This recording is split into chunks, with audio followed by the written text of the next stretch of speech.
Many of the students here at Bukut Elementary in Manila have to lean so close to their desks that their faces are just inches from the page. The school confirmed that poor eyesight was making it hard for many of them to learn. That's why the Philippines Tzu Chi Eye Center stepped in to help. Binaliwala ko po. Yun lang ang ano sa akin.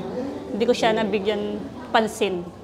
Yun nga po, nagpapasalamat ako sa Tzu Chi dahil na-check up yung anak ko, libre. Yun po, ayun, malaking pasasalamat bilang magulang na na-check up po yung anak ko. The principal personally accompanied the first group of students to the eye center. Knowing that the students will have their own glasses soon, the principal couldn't help but feel moved.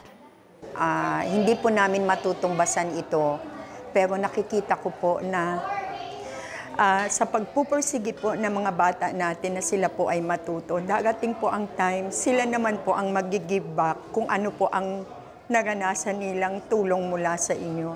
Rest assured po na sa part po namin, academically, tutulungan po namin ang mga batang ito na talagang makabasa po sila kasi nakikita po namin. From the eye exams to the final fitting, each step was handled with care. Even the shyest students were smiling when they tried on their new glasses.